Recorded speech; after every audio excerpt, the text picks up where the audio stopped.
September 8, 1943, Camp Alva, Oklahoma.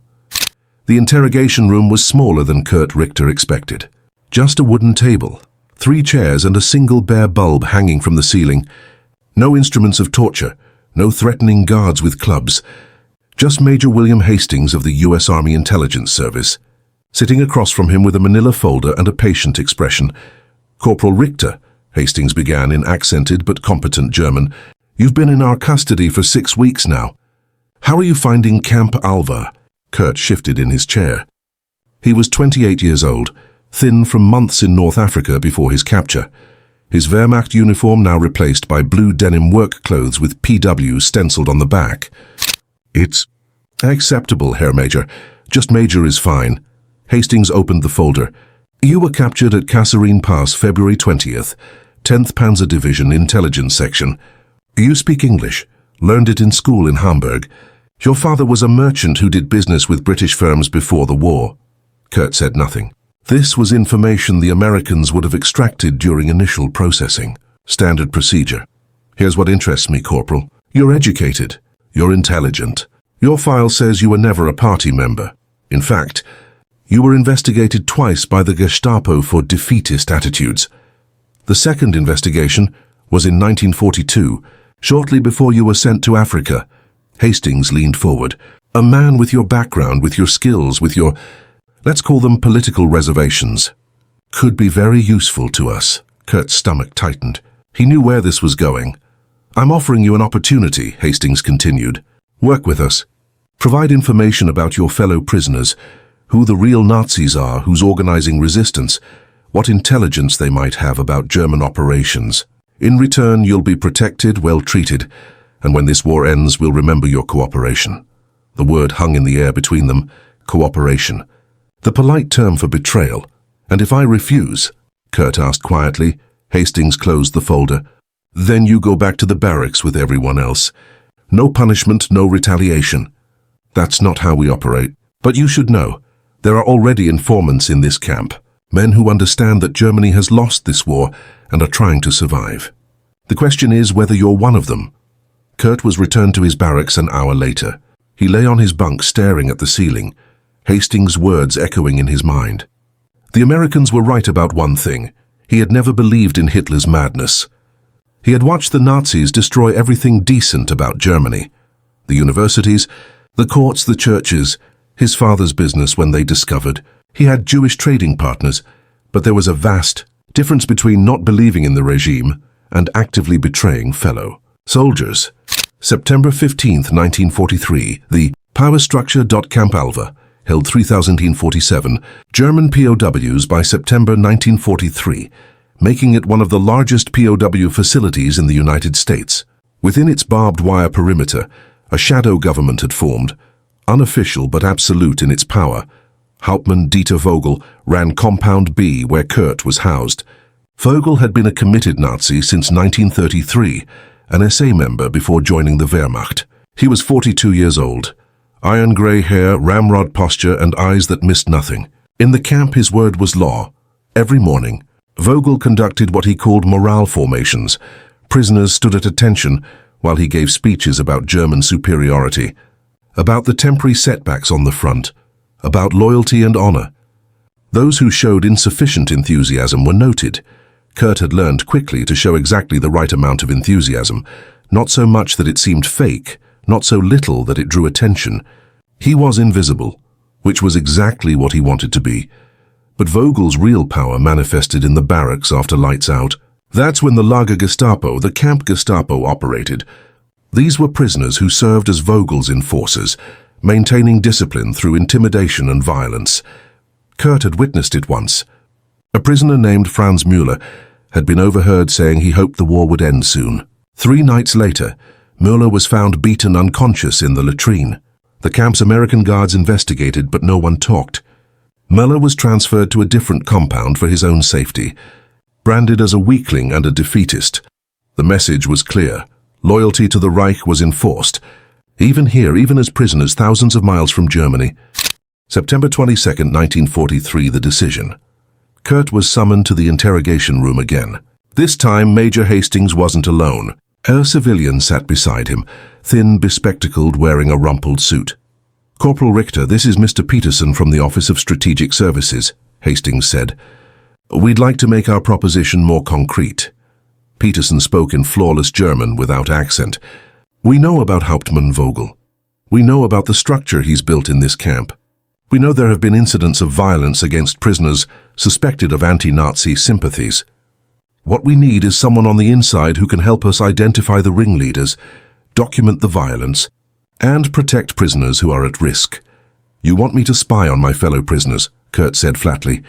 "We want you to help us maintain order and protect vulnerable men from Nazi thugs," Peterson corrected. "There's a difference, is there?" Kurt asked bitterly.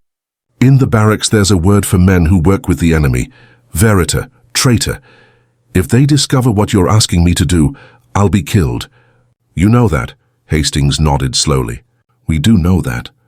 Which is why we'll take every precaution to protect your identity. You'll report only to me in complete secrecy. Any information you provide will be used carefully to avoid exposing you as the source." "And after the war?" Kurt asked. "After the war, we'll ensure you're not repatriated to Germany if you don't want to go. We'll help you immigrate to the United States or another allied country. You'll have a future, Corporal. That's more than most Germans will have when this war ends." Kurt closed his eyes. He thought of his father, beaten by SA thugs in 1938 for refusing to denounce his Jewish business partner.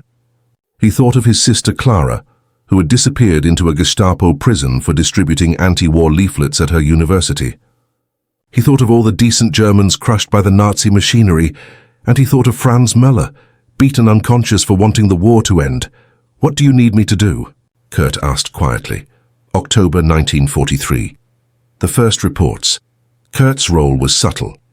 During work assignments, he was part of a group that did maintenance around the camp. He observed and listened. In the barracks, he pretended to sleep while others talked. In the mess hall, he positioned himself near interesting conversations.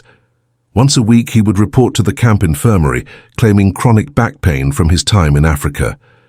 The American doctor would examine him perfunctorily, and then Kurt would be left alone in a private examination room for 10 minutes. A small slot in the wall would open, and Kurt would pass written notes to Major Hastings on the other side. His first reports were organizational. Who held power in each barracks? Who the Lagergestapo members were? How the shadow command structure operated? This information allowed the Americans to strategically transfer certain prisoners, breaking up power concentrations. His second set of reports were more specific. He identified Werner Schulz, a former concentration camp guard who bragged about his service at Dachau. He reported on Hans Drescher, who was organizing clandestine military training exercises in preparation for escaping and continuing the war. He documented the beating of 3 prisoners suspected of being communists. With each report, Kurt felt a piece of himself die. He was helping, he told himself. He was protecting vulnerable prisoners from Nazi violence. He was doing the right thing, but at night lying in his bunk he felt like a traitor. November 1943, the Kunze incident. On November 4, 1943, at Camp Tonkawa in Oklahoma, just 140 miles from Camp Alva, a German POW named Johannes Kunze was murdered by his fellow prisoners. Kunze had been suspected of being an informant. 5. Prisoners beat him to death with clubs and tent stakes, then left his body in the compound as a warning. News of the murder spread through the POW camp system within days. In Camp Alva, Hauptmann Vogel called a special formation. He spoke about loyalty, about traitors, about what happened to men who collaborated with the enemy. Kunze got what he deserved, Vogel said coldly. Let his fate be a lesson. There are eyes everywhere. There are those who watch for weakness, for disloyalty. We are still German soldiers. We are still bound by military law, and military law is clear about the punishment for treason. Kurt stood. In formation, his face carefully neutral, his heart pounding so hard he was certain everyone could hear it. After the formation, he noticed men watching each other differently, suspicion and fear thick in the air. That night, Kurt passed an urgent note to Major Hastings. They know there are informants. They're hunting. I need protection. Hastings' response came the next day. We're transferring known Nazi leaders to other camps. Lie low. Report only critical information. Stay safe. December 1943. The burden of knowledge. Kurt's reports had identified 15 hardcore Nazis in Camp Alva who were maintaining a reign of terror. The army transferred 12 of them to Fort Leavenworth's high-security POW facility, including 3 of Vogel's key Lagergestapo enforcers. The transfers created a vacuum. Vogel remained, but his power was diminished. The atmosphere in the camp shifted slightly, still controlled, still dangerous, but with marginally more breathing room. Kurt had succeeded. He had helped break the Nazi stranglehold on the camp. He should have felt proud. Instead, he felt hollow, because he also knew things he wished he didn't. He knew that Stefan Koch, the young corporal from Bavaria who slept 3 bunks down, wrote letters home asking about his Jewish neighbors, hoping they were safe. Stefan was a decent man, possibly even an anti-Nazi. But he was also friends with Otto Brandt, who was definitely part of Vogel's inner circle. If Kurt reported Stefan's friendship with Otto, would the Americans assume Stefan was a Nazi too? Would Stefan be transferred to Leavenworth, thrown in with the hardcore Nazi prisoners? Would Kurt's information, meant to protect the innocent, end up destroying someone who didn't deserve it? The moral calculus was impossible. Kurt had become something he despised, a man who traded in suspicion, who turned human complexity into simple reports, who reduced men to categories: Nazi, anti-Nazi, useful, dangerous. January 1944. The new arrival. A transport of new POWs arrived from Italy. Among them was Lieutenant Friedrich Weber, 34 years old, captured at Monte Cassino. Weber was assigned to Kurt's barracks. Kurt watched the new arrival carefully. Weber was educated, spoke multiple languages, and carried himself with quiet authority. Within days, men naturally gravitated toward him for advice, for perspective. Weber also asked questions. Careful, subtle questions about camp organization, about who held power, about American procedures. He asked Kurt specifically about work, assignments, guard rotations, and the layout of the camp perimeter. Kurt recognized the pattern. Weber was gathering intelligence, possibly planning an escape. This was exactly the kind of information Major Hastings would want. But Weber was also different from Vogel and his thugs. He treated men with respect. He shared his Red Cross parcels with those who had none. He helped younger prisoners write letters home. He seemed like a decent man doing his duty as a German officer. Kurt faced an agonizing choice: report Weber and potentially stop an escape attempt, or stay silent and risk American security. February 1944, the test. Hauptmann Vogel approached Kurt one evening after supper. "Herr Richter, walk with me." Kurt's blood turned cold, but he kept his expression neutral. "Jawohl, Herr Hauptmann." They walked along the perimeter fence, away from other prisoners. Vogel spoke casually, almost conversationally. "You're an intelligent man, Richter. You keep your head down, you don't cause trouble. I appreciate that. Thank you, Herr Hauptmann. These transfers," Vogel continued, "they're not random. Someone is feeding information to the Americans. Someone is identifying who the loyal Germans are and having them removed." Kurt's mouth went dry. "That's unfortunate, sir. Yes, very unfortunate." Vogel stopped walking and looked directly at Kurt. "I'm watching everyone now. Everyone.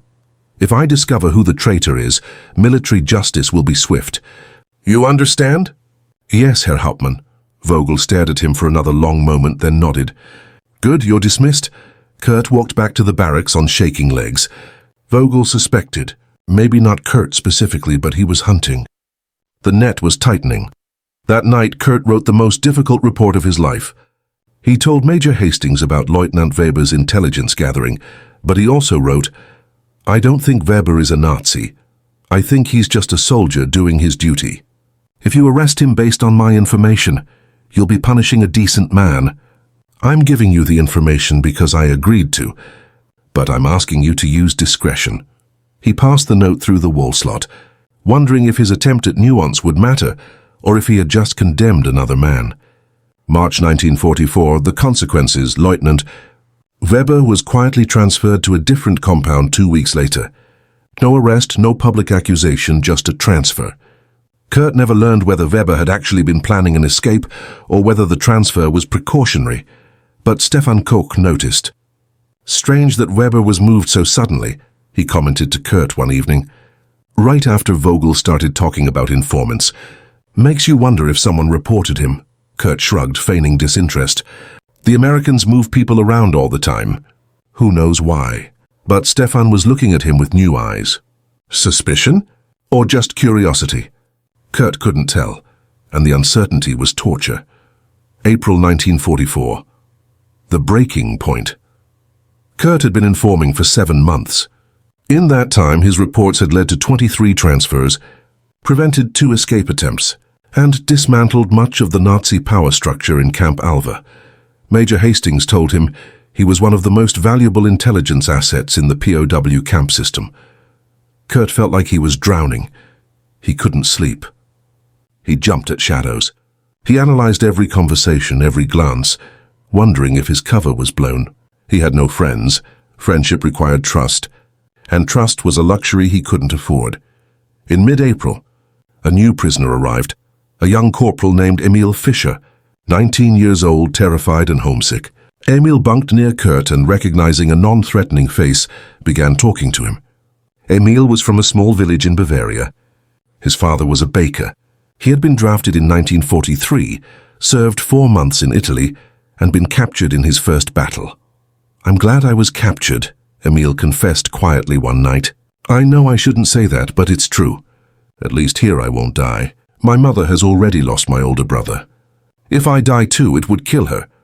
Emil was exactly the kind of vulnerable prisoner Kurt was supposed to protect. But Emil also made friends with everyone, including some of Vogel's remaining associates. If those men discovered Emil's defeatist attitudes, they would target him. Kurt could report Emil's associations, get him transferred to a safer compound. But that would mean marking him, putting him on record as a potential problem. Or Kurt could stay silent and hope Emil learned to be more careful. The weight of other people's lives was crushing. May 1944, the interrogation. Kurt was called to the infirmary, his weekly back pain appointment. But when he entered the examination room, Major Hastings wasn't alone. 2 military police officers stood by the door. Kurt's legs nearly gave out. This was it. Somehow they'd discovered his cover. Sit down, Corporal, Hastings said, his tone official and cold. Kurt sat, his mind racing through exit strategies. There were none. Yesterday, a prisoner named Otto Brandt was found severely beaten in the showers, Hastings continued. Brandt is someone you've reported on multiple times. He's one of Vogel's key people. 3 witnesses say you were near the showers at the time. I didn't, Kurt started. I know you didn't, Hastings interrupted. You're not capable of that kind of violence, and you have no reason to do it. But someone did. Someone who knows Brandt is a problem. Someone who might be trying to help us. Or trying to expose you. Kurt felt cold wash over him. You think someone else knows I'm informing? I think, Hastings said carefully, that you might have been compromised. And if you have been, your life is in immediate danger. The MPs escorted Kurt to an isolation cell, officially listed as medical quarantine for suspected tuberculosis. It was for his protection, Hastings explained. While Kurt was isolated, investigators would determine whether his cover was blown. For 3 days, Kurt sat alone in a small room, his mind spiraling. If his cover was blown, he could never return to the general population. But isolation also marked him as different, as special, which created its own suspicions. On the 4th day, Hastings returned. We've investigated. Brandt's beating was apparently retaliation for him stealing from Red Cross packages, nothing to do with your reports. But the timing was suspicious enough that we need to be more careful. What does that mean? Kurt asked. It means your active informing ends today. You've given us everything we need to manage this camp. Now your only job is to survive until the war ends. June 1944 to May 1945. The long wait, Kurt returned to the general population, but something had changed. He was no longer gathering intelligence, no longer reporting, but he was forever marked by what he'd done. He saw enemies everywhere, suspected everyone, trusted no one. The war dragged on. D-Day came and went. The Western Front pushed toward Germany. The camp received new prisoners with fresh tales of defeat and destruction. Germany was losing, everyone knew it, but in the camp, Vogel and his remaining loyalists maintained their grip on power through sheer force of will and violence. Kurt kept his head down and counted days. In April 1945, news reached the camp that American forces had liberated concentration camps in Germany: Buchenwald, Dachau, Bergen-Belsen. Photographs circulated, showing skeletal prisoners and mass graves. The Americans made every POW look at these photographs. In the barracks that night, Vogel gave another speech. "British propaganda," he insisted, "lies to turn us against our own country." But Kurt saw the doubt in some prisoners' eyes. They had heard rumors about the camps, whispered stories about what happened to Jews and political prisoners. Now they were seeing evidence. Emil Fischer, the young Bavarian baker's son, looked at the photographs and vomited. Later he asked Kurt quietly, "Did we do this? Are we responsible?" Kurt didn't have an answer. May 8, 1945. Victory in Europe. Germany surrendered unconditionally. The war was over. In Camp Alva, the reaction was complex. Relief that the killing had stopped. Despair at Germany's total defeat. Uncertainty about what came next. Hauptmann Vogel stood in the center of the compound and gave his final speech. "Germany has not been defeated," he insisted. "We have been betrayed. By cowards, by traitors, by those who lacked the will to fight. But the spirit of Germany lives on. Remember that. Never forget who you are." Some prisoners saluted. Others just stood silently, too exhausted for ideology anymore. June 1945 to September 1946. Repatriation. The process of returning over 371,000 German POWs to Europe took over a year. Kurt was among the last to be repatriated, processed through a series of screening camps where Allied intelligence services identified war criminals, Nazi party members, and potential security risks. At each screening, Kurt was interviewed. Each time he told the truth. Yes, he had provided information to American intelligence while a prisoner. No, he had not been coerced. Yes, he understood some would consider him a traitor. The American officers noted his cooperation in his file. "This will help you," they said, "but help with what? Help with reintegration into a destroyed Germany, where collaboration was a death sentence. Help with immigration to America, where he would always be the enemy-turned informant." October 1946. Hamburg. Kurt was repatriated to Hamburg in October 1946. The city was ruins. Over 50% of its buildings had been destroyed by Allied bombing. Displaced persons lived in rubble, searching for food and relatives. Kurt found his way to his family's old neighborhood. The apartment building where he'd grown up was a hollow shell. He spent 3 days searching through Red Cross records before he found what he needed. His father had died in 1943, cause unknown. His mother and his sister Clara, who had been arrested by the Gestapo in 1940, were listed as fate unknown, unknown. The bureaucratic euphemism for almost certainly dead. Kurt stood in the ruins of Hamburg, a man without country, without family, without purpose. He had betrayed his fellow soldiers to help break Nazi power. He had succeeded. The Nazis were gone, and everything else was gone too. November 1946. The letter. A letter found Kurt through the Red Cross forwarding service. It was from Major Hastings, now discharged and working as a professor at Stanford University. "Dear Corporal Richter, I wanted to reach out to let you know that your cooperation during the war made a significant difference. The information you provided helped us protect dozens of prisoners from violence and helped us understand and manage the power structures in POW camps across the United States. I know this came at tremendous personal cost. If you wish to immigrate to the United States, I am prepared to provide sponsorship and testimony regarding your character and your service. You deserve a chance to build a new life. The choice is yours. Sincerely, William Hastings." Kurt read the letter 3 times. Immigration to America would mean safety, opportunity, a future. It would also mean living forever as the man who informed on his fellow soldiers. Even if he could justify every report he'd made, he could stay in Germany and rebuild. But rebuild what? A country that had been morally destroyed before it was physically destroyed? And if his collaboration ever became known here, he'd be killed as a traitor. There was no good choice. There never had been. December 1946. The choice. Kurt Richter wrote back to Major Hastings and accepted the offer of sponsorship.